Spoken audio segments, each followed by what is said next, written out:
Hi, Larry. This is Michael from One Voice. It's good to have you. And I know we've had some prior conversations, but I do want to introduce you to our audience, in particular the One Voice audience. And this is Larry Mays, and he's the certified peer recovery specialist at the Glenn Gardner, the Freedom House Glenn Gardner facility.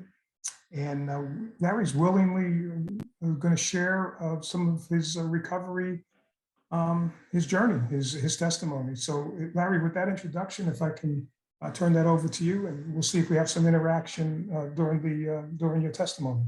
Very good. Thanks for having me, Michael. Of I'm course. always happy to give my time back when it comes to recovery and the recovery process.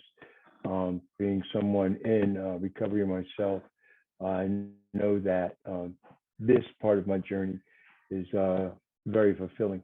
If I can help someone avoid the pitfalls that I've had in my life, I'm certainly willing to do that.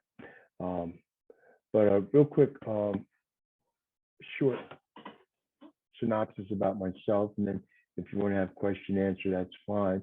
Okay. My story is a little bit different than most people in recovery, primarily because I said, although I am from Jersey, I was raised on a pig farm in South Jersey. Being raised on a farm, especially with animal husbandry, a pig farm, it's a lot of responsibility, but also a lot of freedom. I'm from a small town called Egg Harbor City. I'm the youngest of five. I really believe my trauma started prior to my actual birth. I was born blue. And my mother's 8th month of pregnancy, she told my grandmother that I believe I'm going to die with this child. She says, why do you say that? She says, because I don't feel anything. I guess a few short time after that, days, weeks, I'm not sure, my mother began to hemorrhage. And they rushed my mom to the hospital. They told my father that you can save the child, but you probably won't be able to save your wife. So at that time, my father said goodbye to my mom, and she went into surgery, believing that he would have a child but no wife. And if you can imagine, put yourself in his shoes, already having 4 children. At that time, you really don't even see a child; you see your wife. Hemorrhaging is what you see. At that point, anybody would say, "No, save my wife." I already got 4 children. At any rate, they did a C-section on my mom. And back then, in 1960, there was no cute little bikini cut. They did a pretty bad butcher job. And they pulled me out. I had turned myself around and upside down in the womb, and it spun the umbilical cord around my neck, and I was strangling myself. And I was born once again blue, no oxygen at all. Don't know how long I was like that.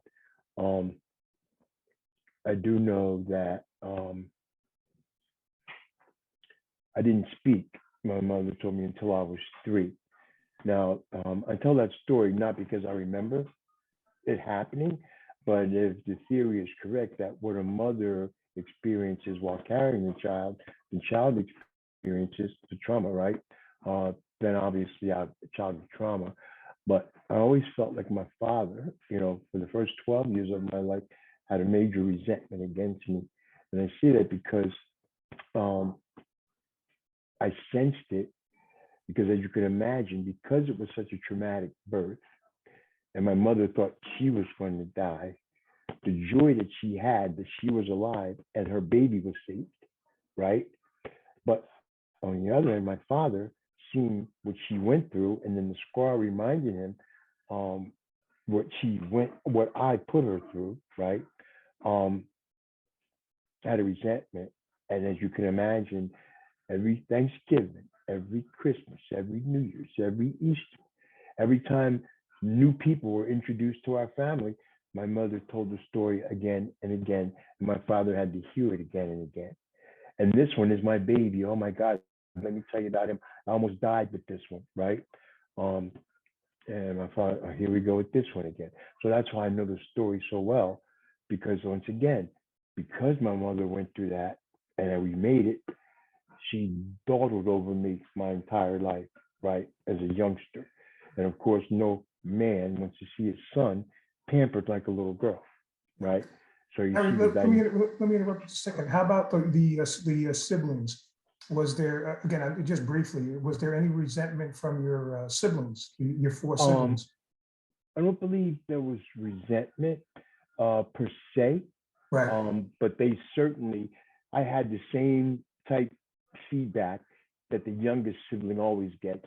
The got it. baby always gets the best. The baby didn't get treated like we got treated. The baby gets everything, he's the baby. So they Mhm, pampered me as well, right? mhm, But they did torture me as well too. mhm. Uh, just as any family would do. We had the regular dynamics going on. Yeah, sure. But Sure. anyway, I was born in a lineage with all my cousins, my brothers, my sisters. They were 2 years older than me, 4 years older than me, right? We're on the farm in South Jersey, plenty of freedom. Um, it was the late 60s. My oldest siblings were in college at UMass and New Hampshire and the hippies and all that scene. My cousins were all 14 and 18. I was born in a Christian home, a lot of home of faith. We were Pentecostal, right? I spent, Sunday, all day Sunday in church, Wednesday night prayer service, Thursday night choir practice, and then many times Thursday or Friday we're out singing, traveling and singing. But in my household, there was no cigarettes, no alcohol, no booze, no cursing, no card playing, not even coffee served unless we had guests, right? That was in my immediate home. That's where our family lived, the Mays family and the Church of the Living God, Pillar of Ground and Truth in South Jersey. Weren't allowed to associate with Baptists or Methodists, so to speak.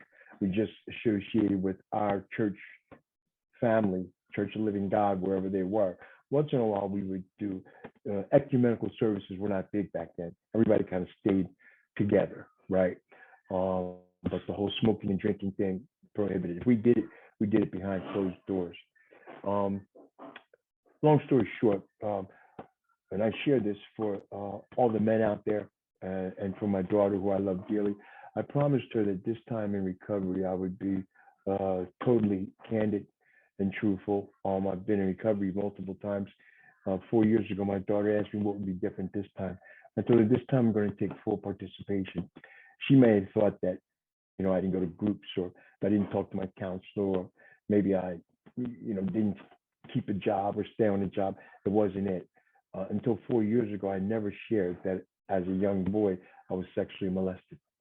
And I say that because if that's the very thing that kept me speedballing, drinking, and drugging in my life, the perpetual cycle, then I was going to share that this time around to make sure that I was totally open, right, and honest.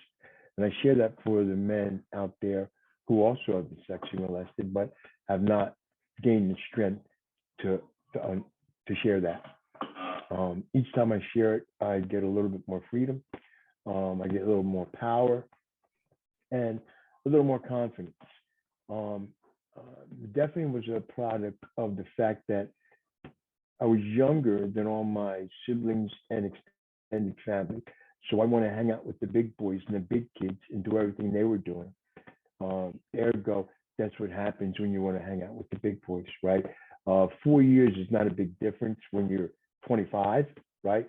But when you're, say, 10 and they're 14, or you're 9 and they're 13, that's you really got no business with them. So that's why I started smoking, drinking, and drugging at 10 years old, 11 years old, 12 years old. I started drinking. I was molested when I was 9 by a cousin of mine. And I'll share this, which I never shared before, which I had a lot of shame about. Um, I used to let him molest me. He would bring candy home from the penny store. He knew what kind of candy I liked, and he would give me the candy so he could molest me. First time sharing that part. Cherry licorice it was. Um, so I started drinking and drugging, as I said, my siblings were in college. My brother was in high school. He's a football superstar.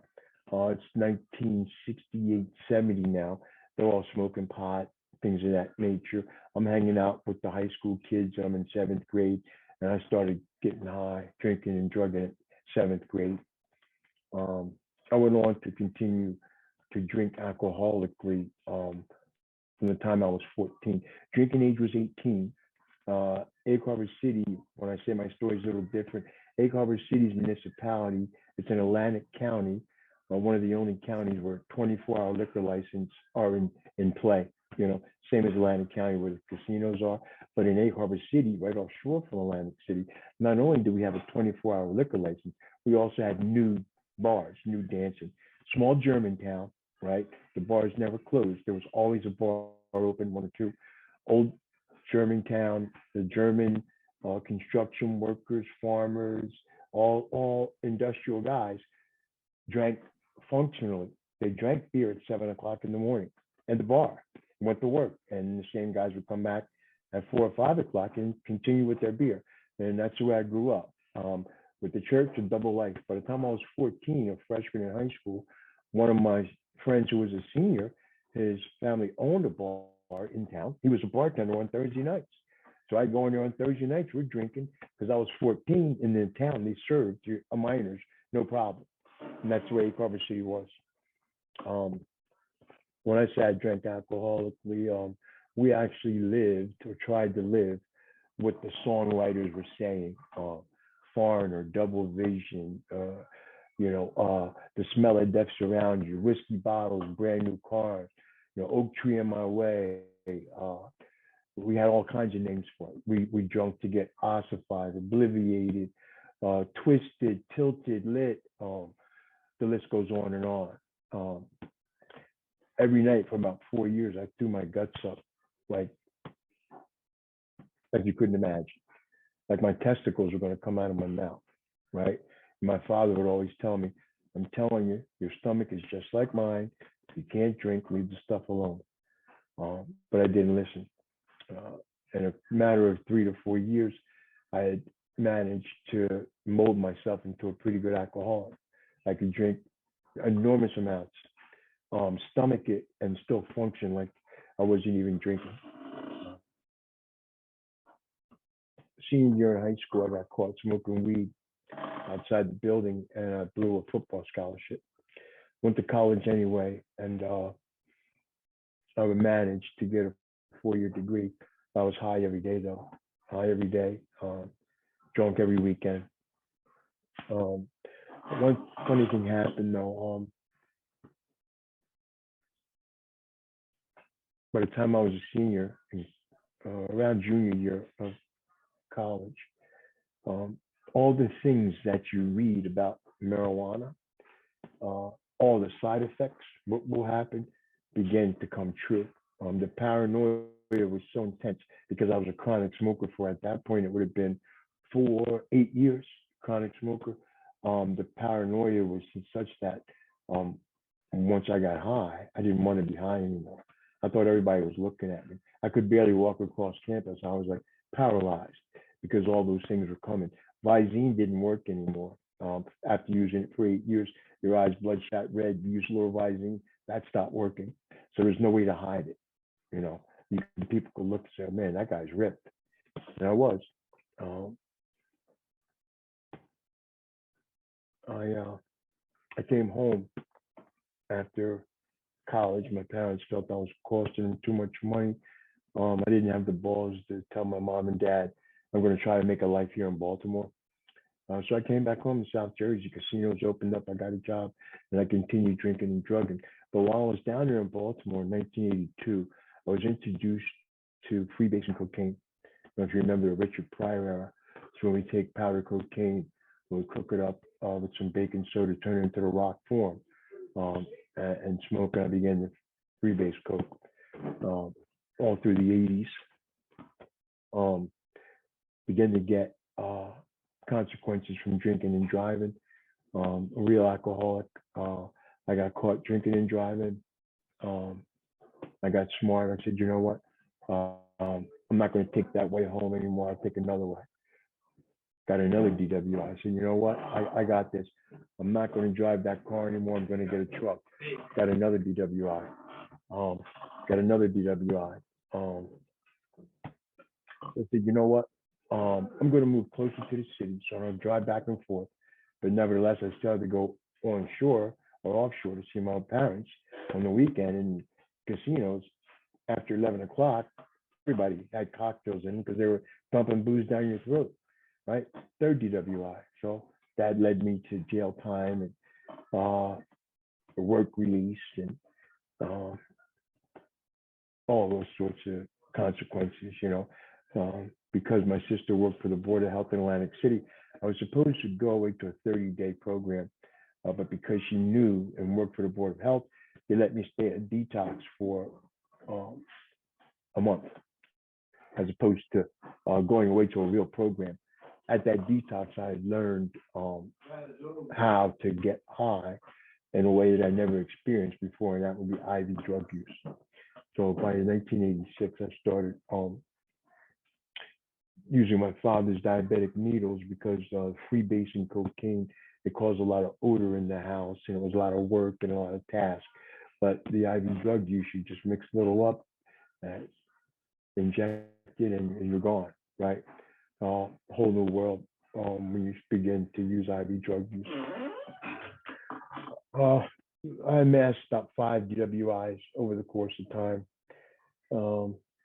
Throughout those years, I must say, through the early 80s up into the late 80s or early 90s, back then, we actually used something that I'm not proud of. We used abortion as a form of birth control, meaning that we didn't address the pregnancy till after it happened, right? The tough girls, $200. The girls who weren't so tough, if they wanted to go to sleep, $250. Maybe 3 or 4 abortions I paid for. But I did make a pact that when I got to college with my friends there, that we would get out in 4 years. We agreed that abortion was murder and we wouldn't pay for another one. I think I ended up paying for one more after college. But the next time I got to go pregnant, I said, let me try and make it work. So I did. I didn't push for an abortion. I tried to make it work. I cleaned up my act, and I got a condo right off the beach in Brigantine because I was clean and sober, living a clean and sober life.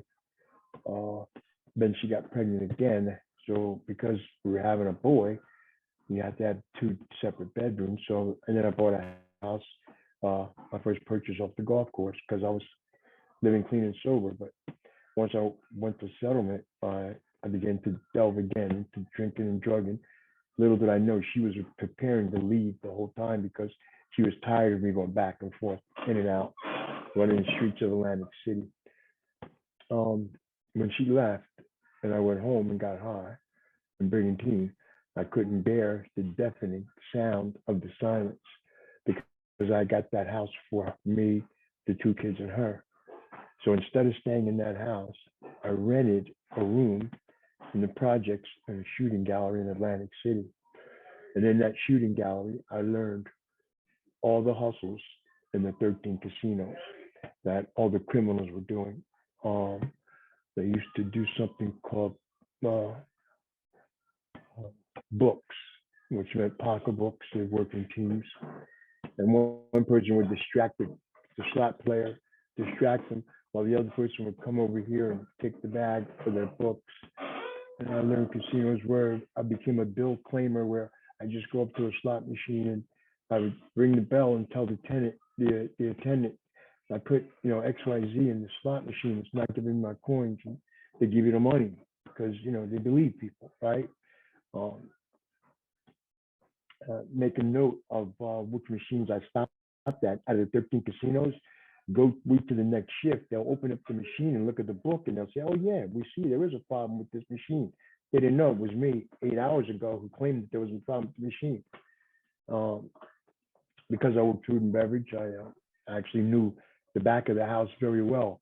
2,000, 3,000 employees. As long as you look half decent, no one knows if you worked or not. So during midweek, gourmet restaurants were closed. I go in, I'd take my little burglary tools and I'd go into the gourmet restaurants and steal all the Dom Perignon and the Cristal and the Moet, the Hennessy, the Cognac, the Louis, right? And go down to the strip club and sell it to those guys, right? I did that for about 4 years. So it finally came crashing down, and I was doing so much drugs that I had lost my spirit, lost my soul.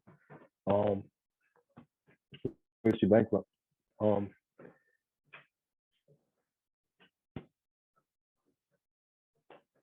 They locked me up, and I was looking at prison time, right? And in that jail, I began to pray and ask for a spiritual program, and I went to the Salvation Army in Pennington Street in Newark. And I was supposed to be an 8-month program. I was there for 14 months because the captains changed the time frame. I became, like second, it would be fourth in charge. The 2 captains, husband and wife. Houseman, I was assistant houseman, 125 guys and about 30 girls, Salvation Army. But it was a very good program, spiritually based, work therapy, and something I knew from a young child about the power of God, the power of deliverance. I just had turned away from it because I was raised in a church like that. I never wanted to be a hypocrite. I was either in the church or I was out of the church. I never straddled the line because I was always said that, a hypocrite is probably worse, worse off than someone who doesn't know that they're doing wrong. So when I was out there really hard. So I was able to get about 3 years clean. The problem was when I moved out of the Salvation Army, I moved into a big rooming house in Newark where most people there were still getting high. I had a good job. I was doing well working in the city, New York. And by not moving forward with the recovery program, not being surrounded, I was working with the Overcomers, which is a 12-step recovery program with 12 scriptures of recovery along with the 12 steps of recovery. I kind of pulled away from that. I got a big bonus one week, and I just told the guy in the room next to me, go get me a 8-ball Coke and a bundle of dope, and I started up again. And didn't take long to spiral out of control. Newark was very much like Atlantic City. The dope dens never closed. There was always a hustle. I worked in New York City. I'd boost enough stuff in the New York City shops, get on the train back to Jersey, sell it on the train, and I'm off again. 12 months of that. So that finally burned that bridge. I was too sick. I couldn't live anymore. And the roommate said, "You got to go." I started stealing from him. So I went to another Salvation Army in Philadelphia, closer to home, and I built myself up again. So each time that I got clean, life got better. Both times, long period of time, it was all because I turned to God, turned to my Lord and Savior Jesus Christ, and was given another chance. I have a sister who's like a twin. She's 2 years older than me, but when she went to high school, I kind of went to high school because my father said, "You got to watch your sister. Everywhere she goes, you go." So at 7th grade, as I told you, I was hanging out with the high school kids. She became diagnosed with cancer about 10 years ago. She was a minister in the AME Zion Church, her and her husband. We began to fast and pray that she'd be delivered from the cancer. I was clean and sober. She was my prayer partner. I didn't know, and they didn't tell me that she was diagnosed with multiple myeloma. Most people, when they're diagnosed with multiple myeloma, that's it, a blood-based cancer. I didn't know she was only given like 30 or 60 days to live. The only way she lived was about every week or so, they would drain all her blood, give her new blood platelets, healthy blood platelets, and wait to see if she would generate healthy blood cells. Mm-hmm. She never did. She kept generating cancerous blood cells. Mm-hmm. That went on from November until June. and then she passed away. I came home. I felt like my fasting and praying, didn't work. I'm not saying I hated God or was blaming God. It's just that I was vulnerable at that time. And one of my cousins who knew me, you know, as someone who drank in the past, he came over as we do have a wake. We sit down, put the things together for a funeral, whatever. Where's the beer at? So I just gave him money to go get beer, and I started drinking again. And drugging again, and it led me to working in Philly, going back to Ann Arbor City at night, but in between I would stop at Camden, one of the worst cities in the United States, infested. So here I am with two-piece suit on, designer shoes, getting high in shooting galleries and abandoned buildings. So I'm in an abandoned building one night, and I step on a nail about this long. It goes in my heel, but I was so screwed up, I didn't even feel it. I mean, the pain. I pulled the nail out. 2 days later, blood infection set in my spine. I went into bad convulsions for an 8-hour period.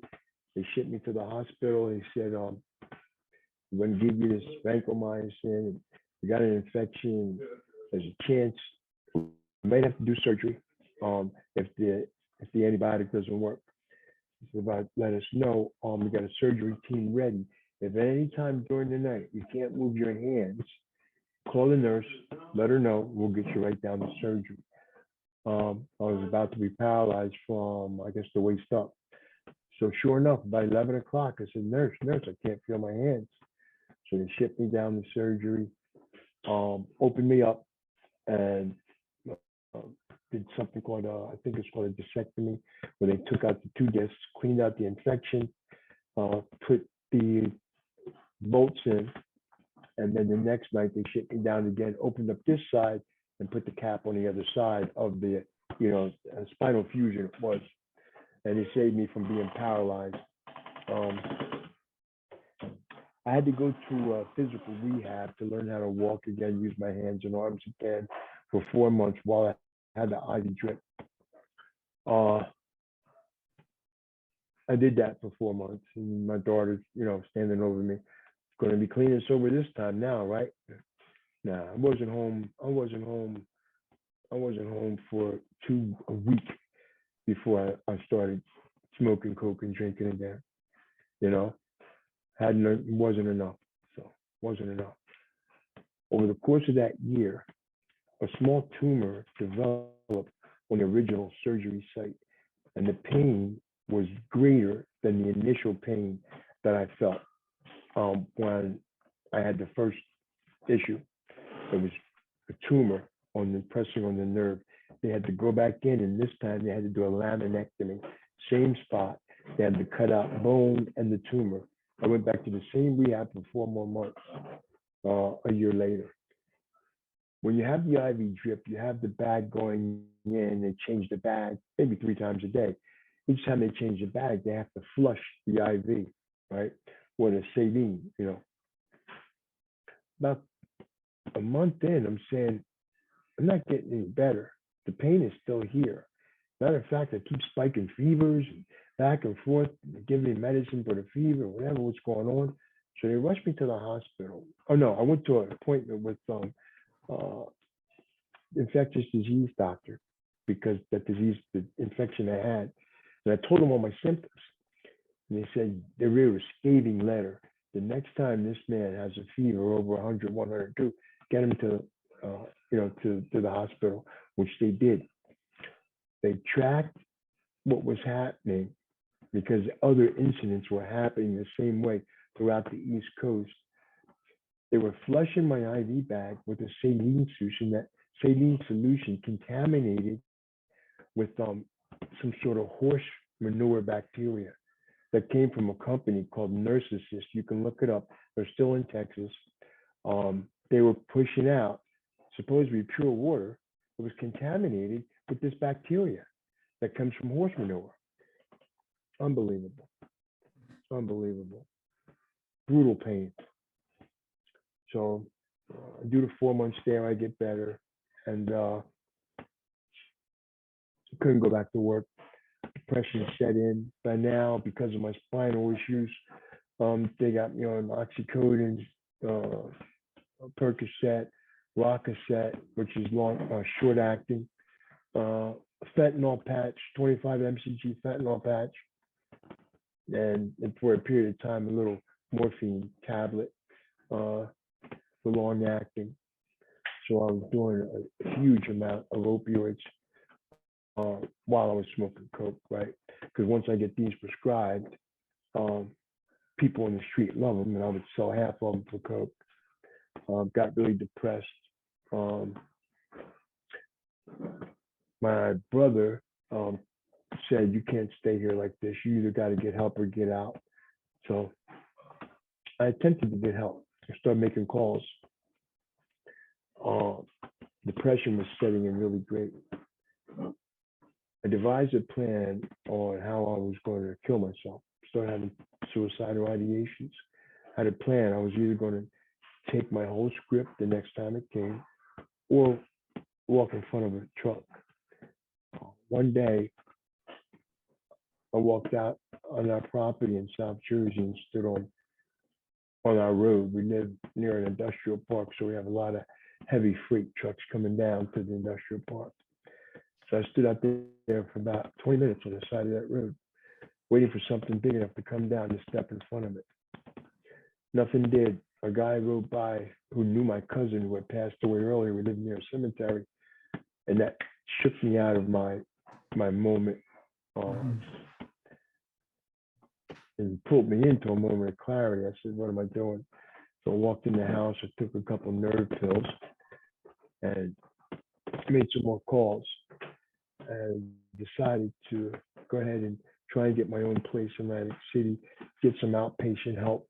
But because I had Medicare, not Medicaid, I had to go in through the back door, meaning through the behavioral health way. So I went to Atlantic City with my last disability check. I met up with my best friend from high school. One time he was a fourth leading scorer in basketball, high school basketball, Lenny B. He's the king of the bandos in Atlantic City. Hooked up with him and partied for 2 days. And there I am again, out of money, in an abandoned building, waiting for somebody to come with something, drinking a cheap malt liquor, feeling like shit. And I started walking down the casino, down the boardwalk, with the intent that I knew I could maybe pull one of the old hustlers to get some money to get more. And I was just too exhausted, too beat up. When I walked the length of the boardwalk by all the casinos, I went to the room that I had ready, moved into, and just passed out. And 2 days later, I go into a behavioral health appointment. I told him what I was thinking, how I was feeling. Got brutally honest, and I ended up in a triple lockdown psych ward at Summit Oaks. Many people are familiar with that. I'll tell you, when you're in a triple lockdown psych ward, they really don't want you to get out. You're really harm to yourself or society when you got to buzz through three doors just to get to the cafeteria, right? Inside that psych ward, I became to get in touch with the fact that there were really crazy people in the world, right? And I was definitely scared.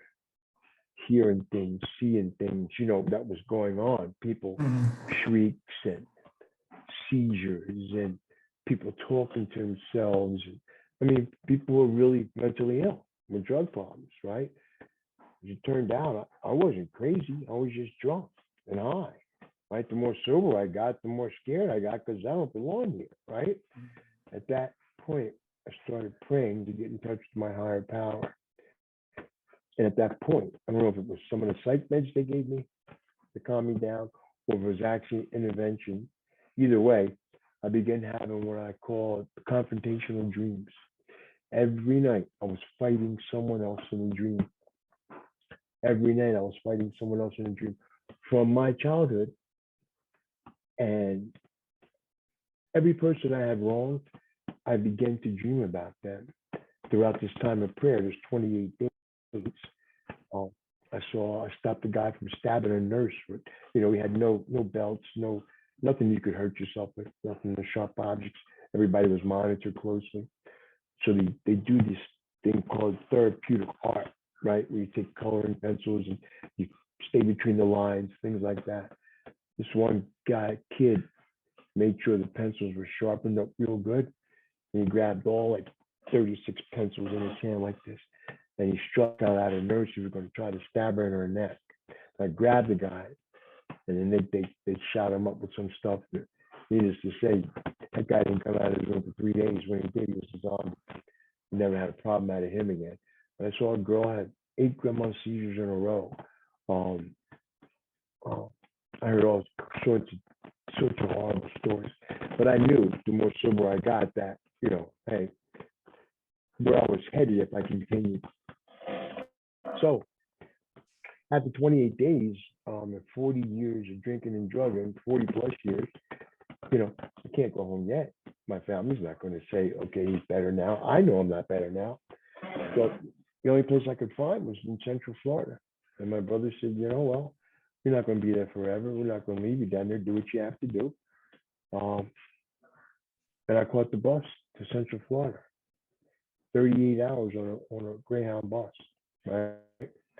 Just 28 days of sobriety. I get down there right outside of Gainesville. This place was a real shithole. I don't know if you remember, it was a huge hurricane that covered the bottom half of Florida maybe 10 years ago, where the Gulf Coast met the Atlantic Ocean.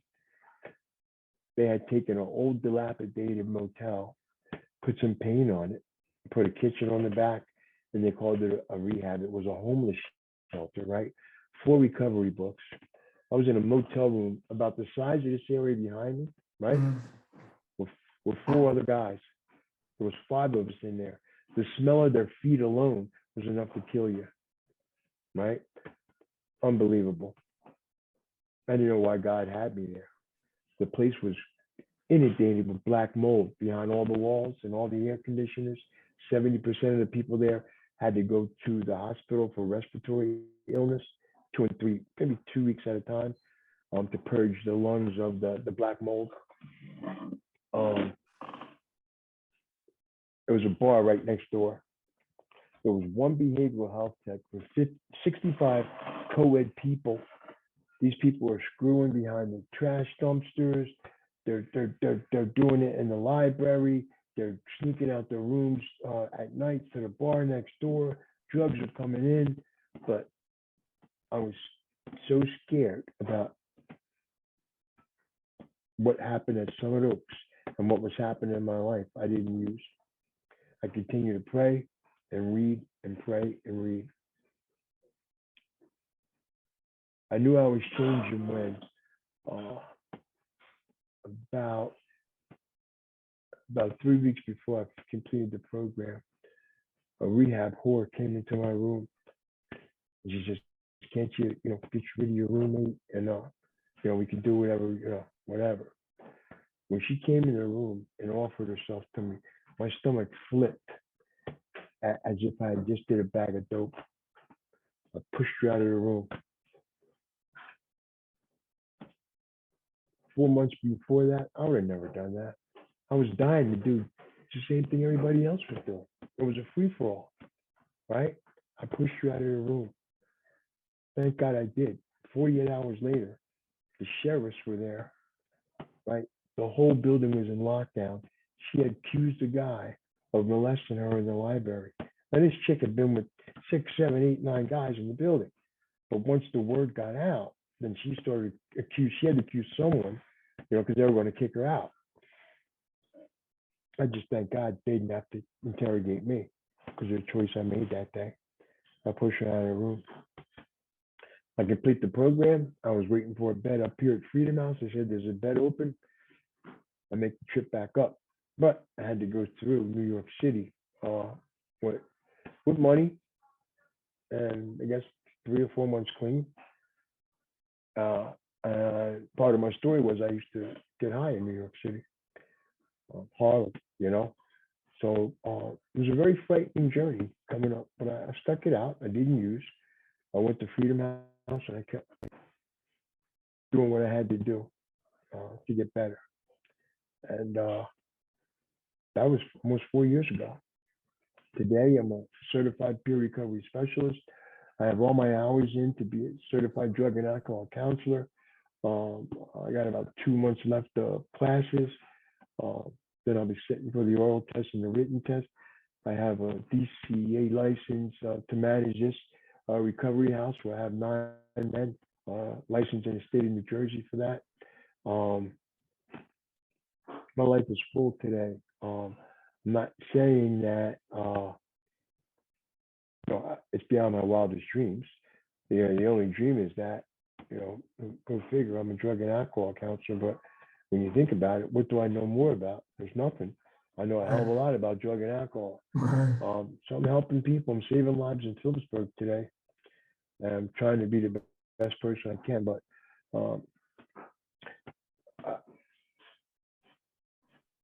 ASAM, which is the American Society for Addiction and Mental Health, right? That's the big mahafs of drug and alcohol counseling, right? They call it addiction disease that is physical, mental, and spiritual, right? And that's totally true, right? But once I stopped doing the drugs, in a matter of time, they don't call it detox anymore because your body is naturally going to purge itself of any substance once you stop. What you're doing is managing the person's withdrawal. Once that happens, okay, the physical part is gone. The mental part, you go see your therapist, you see a psych, you do some group counseling, some talk therapy, and you get off that emotional roller coaster, right? Where your highs and lows are like this, and you begin to manage your emotions where it's more like a lasagna noodle, right? Just little waves, not too high, not too low, just manageable. And everybody needs something different. Some people need, some medicine to keep them mild. Some people are bipolar, but generally, it's been proven that talk therapy is just as effective, if not more, than some medications, right? People just need somebody to talk to, right? Instead of bottling up where it can cause all kinds of physical ailments, right? Some people just need something to talk to, right? But more than that, you need something to believe in. And that's where the spiritual side of it comes into play. It's the most important thing. Your spirit is that thing that inundates you, that thing that rather gives you, we call it characterization, right? That thing that gives you life, your spirit, right? I had a spirit when I was conceived, before I was even brought out of my mother's womb, the tragic way I was. My spirit was already there because life was already there. Of course. At the end of the road, and a lot of people can relate to this, not so much that I really wanted to kill myself, but if I had to continue living the way I was living, I'd rather be dead. I would have rather been dead. A lot of people can relate to that. But many people do attempt suicide. Many people do succeed. But the fact of the matter is, it's because your will to live, your spirit has been broken, right? That's what the spiritual malady is all about. The twisted relationships, the twisted thoughts, the twisted feeling in your gut is the reason why I use a drug to change how I feel. It doesn't matter what the drug was, right? It really doesn't matter. What I want to do is change the way I feel, right? Literature tells me that my sobriety is contingent upon the daily maintenance of my spiritual condition. The daily maintenance of my spiritual condition. What's that mean? Upon awakening, right? Upon awakening, I look at the 24 hours ahead and I see how can I align my will with my higher power's will. So I start my day every day with, when I open my eyes, I thank you with gratitude, right? With a prayer, right? I say, you know what, God? I'm not getting out of this bed without you. As a matter of fact, why don't you get out of bed first and I'll follow you the rest of the day. How about that? You get out of bed first and I'll follow you the rest of the day. You know what, God, why don't you be my point man? Clear the way for me. I'm coming behind you, right? Then I roll on my knees and I begin to say, the Jabez prayer or my own personal needs or thank you. I go into my bathroom and I have my daily reading, my daily meditation there, right? I put my music on while I'm shaving or I listen to a couple of speakers, Joyce Myers, T.D. Jakes, whoever it may be, Joel Osteen, just a word every day while I'm Mhm. shaving, while I'm in the shower, right? Preparing myself for the day ahead, becoming spiritually fit because life can throw you and will throw you curveballs, right? But you know what? If you're spiritually fit, you can hit a curveball. You know, you really can. Absolutely. Yeah. Um, Larry, let me ask you something. First of all, this is riveting. Um, what would the message be or the counsel that you would have to a faith leader who is counseling? Now, a lot of faith leaders are not trained, certainly not trained with for substance misuse training or counseling, but they are an ecclesiastical counselor. What counsel would you give them if they are meeting with somebody like a young adult or like a teenager, a 14-year-old, or even a young adult in their early 20s that is having substance misuse issues? What counsel would you give to that faith leader? what the faith leader actually is aware of is what I ended the last segment with. Um, is how is that person feeling, right? Mm, Why are they feeling that way? But the science part of it is really good because what I've learned is, right, a human being's brain develops into your 21, 22. So mhm, you ask a 16 or 17-year-old who does something really stupid, what were you thinking? They don't mhm, know because they weren't thinking. mhm, They're still operating with the center part of their brain. You got to mhm, let the kid be the kid. They can't help it. Their brain is still developing. Now, if they start drinking and drugging it at 10, 12, 13, 14, it's really skewed in there. It's really skewed in there. So you got to hit them with what the feelings are. Why do you want to change the way you feel?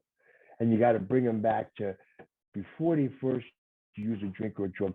What is it that you like to do? Skateboard. I used to like to fly kites. I used to like to ride dirt bikes or four wheeling. I really love fishing. What gave you pleasure before you got high? Let's go mhm, back there. Let's go back there, right? And we'll start from there because you got to bring that back into your life again.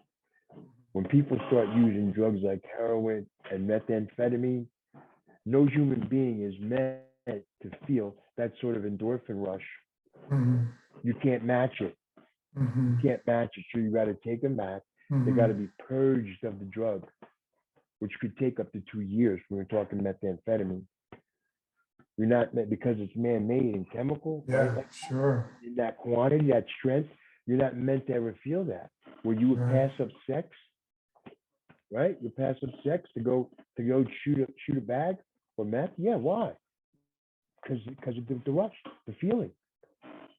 I will tell you this: those kids are meant to be in relationships. There's something called the Portugal study, and you want to check it out on YouTube.